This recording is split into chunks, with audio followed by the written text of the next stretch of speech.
আসসালামু আলাইকুম। সুরাইস কিচেনে সবাইকে স্বাগত জানাচ্ছি আরও একটা নতুন ভিডিও দেখার জন্য। আমি আজকে আপনাদেরকে করে দেখাবো অনেক রকম সবজি দিয়ে শুটকি ভাজি বা শুটকির পুরপুরা যায় বলেন। আমাদের এলাকায় এই খাবারকে সবজি দিয়ে শুটকির ভাজি বলে, অনেক এলাকায় আবার শুটকির পুরপুরাও বলে। এখানে আমি শুটকি রান্না করার জন্য কয়েক রকমের সবজি কুচি করে কেটে নিয়েছি। এখন একে একে স্বাদ মতো লবণ, 1 চামচ হলুদ গুঁড়া, 1.5 চামচ মরিচ গুঁড়া আর 1 চামচ ধনিয়া গুঁড়া দিয়ে দিব। যেহেতু শুটকিতে একটু ঝালটা বেশি ভালো লাগে, তাই এখানে আমি 1.5 চামচ মরিচ গুঁড়া দিয়েছি।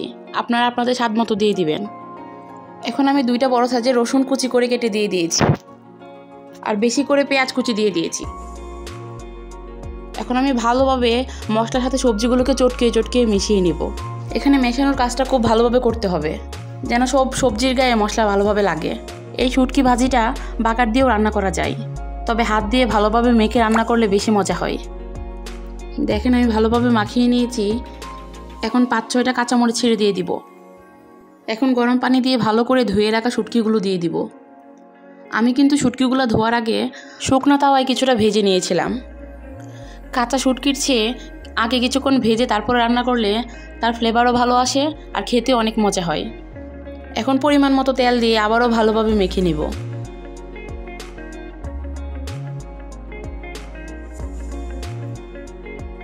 দেখেন আমি কীভাবে চটকিয়ে মেখে নিচ্ছি, আপনারাও এভাবে মেখে নেবেন।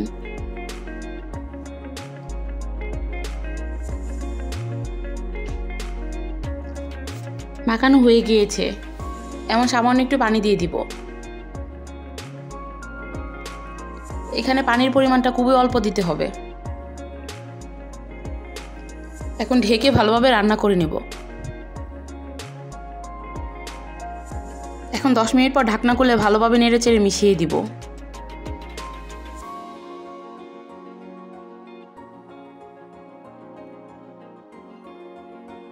এই 10 মিনিটে কিন্তু সবজিগুলো ভালোভাবে সিদ্ধ হয়ে গিয়েছে।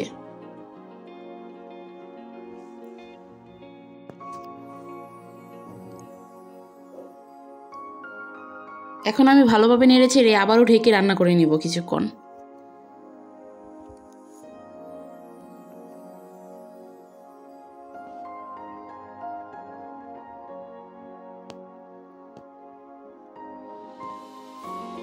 কিছুক্ষণ পর ঢাকনা খুলে এখানে তেতো করে রাখা আরও একটা রসুন দিয়ে দিব।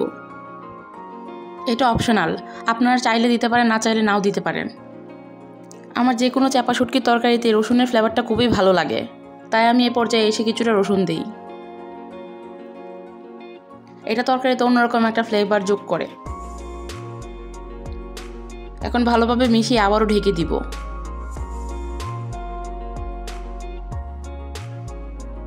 কিছুক্ষণ পর ঢাকনা খুলে দেখেন পানিটা অনেকটাই শুকিয়ে গিয়েছে। আবারও ভালোভাবে নেড়েচেড়ে মিশিয়ে নিব। যেহেতু এই রেসিপিটার নাম সবজি দিয়ে শুটকির ভাজি, তাই এখানে কোনো পানি থাকবে না। এখন আমি বেশি করে কুচি করে কেটে রাখা ধনিয়া পাতা দিয়ে দিব।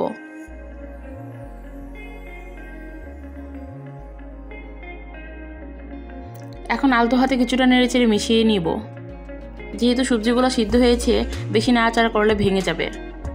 এখন আবারও ঢেকে দিব।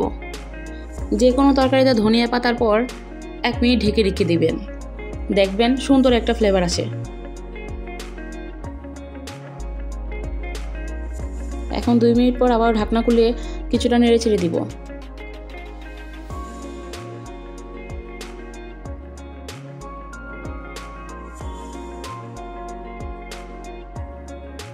দেখেন আমার তরকারিটাতে কিন্তু একটুও পানি নেই। তরকারিটা কিন্তু কড়াইয়ের গায়ে লেগে গিয়েছে, মানে তরকারিটা হয়ে গিয়েছে। আমি আপনাদের বোঝার সুবিধার জন্য কড়াইটা একটু কাত করে দেখিয়ে দিচ্ছি। এখন একটা টিপস শেয়ার করি।